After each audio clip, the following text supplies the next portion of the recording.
Hey guys, we are looking at section 8.3 today, trigonometry ratios to be precise, but they're called trig ratios for short. You are going to need your graphing calculator. There are lots of calculations you have to use your calculator for, so make sure you stop, pause, and go find your calculator. Alright, we are going to use sine, cosine, and tangent ratios to determine side lengths and angle measures in right triangles. So trig ratios deal with any two right triangles that have a pair of congruent acute angles are similar by AA similarity. Okay, because they're going to have the right angle plus one more that gives us AA similarity. Similar right triangles have equivalent ratios for their corresponding sides. So we have equivalent ratios for their corresponding sides. Those are what are known as trigonometric ratios. There are three trig ratios that we're going to look at and their inverses today. Okay, so this is the ratios lined out. Sine of angle A. So this could be sine of angle B, angle C. It depends. This is called your reference angle. So we're looking at, just in the example here, sine of angle A. It's the length of the opposite of angle A. So we need to find the opposite. So across from angle A, we have our opposite side. We know across from the right angle is our hypotenuse, and next to angle A is this length here, B, and this is called your adjacent. So remember that adjacent means next to, specific to your reference angle. So you need to be careful with that because it all depends on what angle you're talking about. The cheat sheet, the way we remember trig ratios, is called SOHCAHTOA. SOHCAHTOA. We're going to write it a million times. That helps us remember. S is for sine. O is for opposite. And H is for hypotenuse. So C must be for cosine. That's the abbreviated way to write cosine. A is for adjacent, and again, H is for hypotenuse. TOA, tangent, opposite, adjacent. So our trig ratios simplify as sine is equal to the opposite side over the hypotenuse.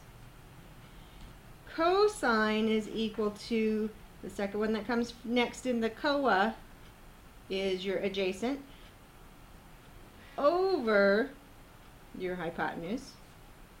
And TOA is your tangent is equal to opposite over adjacent. So the SOHCAHTOA abbreviation, the initials, help you remember where your ratios come in. So let's practice finding some relationships. So how do the sides relate to angle T? So if this is angle T, that's our reference angle. You want to take a look at the relationship to the sides. So since this is across from T, this is my opposite. This is across from the right angle, so it must be my hypotenuse. And this is right next to angle T and not the hypotenuse, so this is my adjacent side. Spell that out. So if we finish the question, GR is opposite angle T. Segment TR is adjacent to angle T. And TG is the hypotenuse. Okay, let's see if we can apply some of these. It says to write the sine, cosine, and tangent ratios of angle T. So anytime you get started, start by writing SOHCAHTOA. The more times you write it, the more times it'll stick, and you can remember it. So we want to write sine is equal to O, that must be opposite, H, hypotenuse. So we take a look at angle T, and we look for opposite over hypotenuse. So that's going to equal 8 over 17. Cosine of angle T, we should stick our T in here, is equal to cosine. Cosine is AH, which is adjacent over hypotenuse. Adjacent means next to angle T, so 15, and hypotenuse is 17. So 15 over 17. And our third one is our tangent of angle T is equal to tangent, O must mean opposite, A is adjacent, opposite over adjacent, so that means 8 over 15. So memorize SOHCAHTOA so that you can use it over and over and over and over and over. Okay? So you need to know that. Okay, let's take a look. Find the value of x. X is a side length. So we're going to use our ratios to figure out the length of that side. What we need to determine, though, is which ratio we're going to use. So I'm going to write them down. SOHCAHTOA. I am given an angle, so that is my reference angle, and I have to look and see the pieces that I have. X must be the opposite. Right next to my angle is this side length over here, so that must be my adjacent. I do not know the hypotenuse. So I'm looking for an O and an A. O and an A. So I need to use my tangent ratio. My tangent is equal to the opposite, because O comes first, so that's in the numerator, over adjacent, so it's in the denominator. Then I substitute in the pieces I know. It's tangent of the angle. Tangent of 39 is equal to, the opposite is x, over the adjacent, which is 15. I'm solving for x, so I want to multiply both sides by 15 to isolate x, and then you have to use your calculator. So you go into your calculator and you turn it on.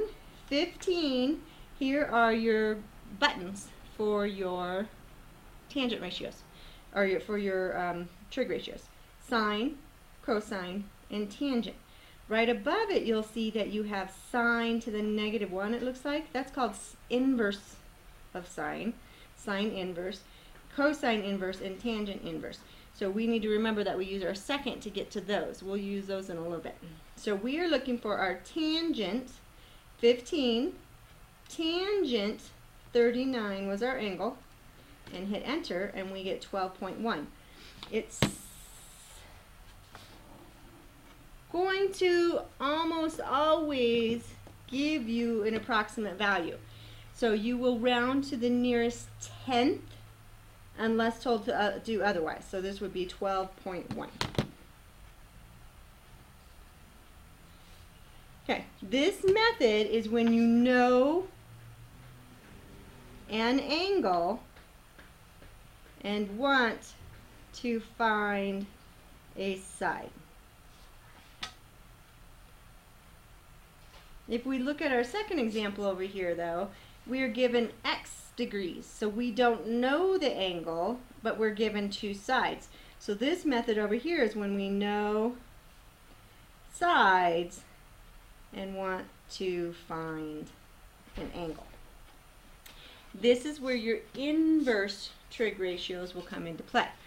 So we need to still find out what relationship we have. So if this is my reference angle, I go across, this must be opposite, and this is next to, but it's the hypotenuse, so that trumps the adjacent. It's a hypotenuse, so that comes first.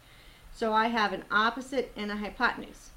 So if we go back to our list, opposite, hypotenuse, that's sine. So I need to use sine is equal to opposite over hypotenuse. Then we're going to substitute in the pieces we know. It's sine of our angle is x, we don't know what our angle is equal to the opposite, which is 27, over the hypotenuse, which is 32. In order to find this angle measure, we have to use inverse. The measure of angle x is going to equal inverse sine, and that's how you write it, of 27 over 32. So this is how you put it into your calculator. These are the buttons you're going to push. You're going to push your second to get you to your inverse sign. Sine inverse button. Your numerator first, 27, divided by 32. And you can close your parenthesis if you want, otherwise you can leave it open. And then you press enter. So let's try it on our calculators. We want to clear our calculators. Second, we're looking for sine inverse. 27 divided by 32, enter. The measure of this angle is approximately 57.5 degrees.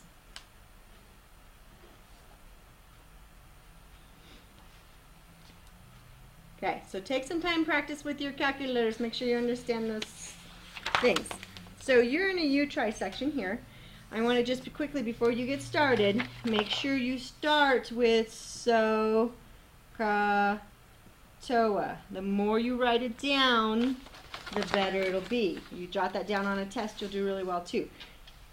It's all about reference angle. Sine of A is different with the opposite over hypotenuse than sine of B. Its sine B is going to be different because you have a different reference angle. So watch your angles. And then these all give me angle measures, and you're finding a side length. So you're going to use your regular so, ka, toa values, not your inverses. Okay, you do those few, and then we will check your answers and go from there. Okay, there's your answer key for your practice problems. Make sure you go through and make sure you understand where your ratios, the relationship to each of the reference angle. Then we knew the angles, so you should be able to find your relationship. Use that trig ratio that applies. Set up your trig ratios and then use your calculator. 17 sine 54, enter, will give you your approximate value of that side length. If you need to pause this to check them, then you should do so. Alright, let's finish this up. We've got the Leaning Tower of Pisa. Engineers decided it was at 5.5 angles tilted, and they wanted to reduce that tilt. So they reduced it to 5% tilt. And from this point to this point is 150 feet. So since we can't see it, I'm going to draw it over here a little bit so we can see it better. This is 150. They reduced it to 5 degrees. And we want to find out if you're hanging out here on the tilted building and you drop something, how far away from the building will that object be? So we take a look at a relationship. We know an angle, so that's our reference angle. We know x is opposite, and this is not the hypotenuse, so this must be the adjacent. So we just set up our trig ratio. So I'm going to write so toa. We have adjacent and opposite. Adjacent and an opposite, that must mean tangent. Tangent of the angle is equal to the opposite because that comes first, so it's the numerator over my adjacent. So tan of 5 is equal to opposite, which is x over 150. Isolating x by multiplying both sides by 150. I enter that into my calculator and I get x is approximately 13 feet. Okay. I'm going to go ahead and set up the drawing for the next one because this language can be a little bit difficult to figure out how to set it up. So a section of Filbert Street in San Francisco rises at an angle of about 17 feet. So we know we got a street, and we know that the street is going up a hill about 17 degrees. If you walk up this section 150 feet, what is your vertical rise? So that's how you set that up to try and find that. So go ahead and pause your video and try the problem. Okay, you should have gotten approximately 44 feet. If not, pause the video and see what went wrong. All right, last piece of information just goes back to the inverses that we talked about a little bit earlier. This is just practicing finding angle measures. So we use inverses to find angles when given sides. So you need two sides, but remember we have the Pythagorean theorem if we need to find specific sides that we need, or we can set up ratios if we're missing sides, so there's ways to find other missing sides if we need it. So inverses are used to find angles. So if you take a look at this triangle down here, we know a couple sides, but we don't know anything about its angle. So we're trying to find the measure of angle x. So x is our reference angle. So you need to pay attention to which angle you're looking for because it changes your ratios. Inverse are designated with sine what looks like to the -1. That does not say sine to the -1. This says inverse sine. We also have inverse cosine and inverse tangent. So it says, what is the measure of angle x to the nearest degree? Again, remember, all of this stuff we need calculators for, so make sure you have your calculators in class and with you to do your homework. So we have a right triangle, and we need to find an angle measure, so that should trigger, oh wait, I've got SOHCAHTOA to help me set up some trig ratios. This is my reference angle, so if I take a look at the pieces I do have, this is opposite, and this is a hypotenuse. Opposite, hypotenuse, so I must need to use sine. The sine of x of the angle is opposite, which is 6, over the hypotenuse, which is 10. Now remember, we're looking for the angle measure, so I cannot put sine of 6 over 10 in my calculator. I have to find the measure of angle x is equal to inverse sine 6 of 10. In my calculator, I push seconds to get you into that second row of blue. Inverse sine 6 divided by 10 and enter. So let's try it again. So if I'm looking for seconds, inverse sine 6 divided by 10, enter. That angle measure to the nearest degree is approximately 37 degrees. So the measure of angle x is approximately 37 degrees. All right, one more. Measure of angle x. So that's our reference angle. We don't have opposite, we have hypotenuse and adjacent. So if I look at my list, I have an A and an H. Oh, that must be my cosine. So I'm going to use cosine of x is adjacent. So that's my adjacent over the hypotenuse, which is 20. I'm looking for an angle measure, so I need to use inverse cosine of 15 over 20. In my calculator, I have to put seconds, inverse cosine, 15 divided by 20, and then enter. And when I do that, I find that the measure of my angle x is approximately 41 degrees. So watch what it asks you, which degree were you rounding to. Okay, you've got one to do. You should pause your computer and then try that one. Okay, you should have found that the measure of angle y to the nearest degree is approximately 68 degrees. If you did not, pause your computer, work through the math, and see what happens. You got to watch your calculator inputs, though, because that'll really mess up your numbers. And that's it for today. We'll see you in class.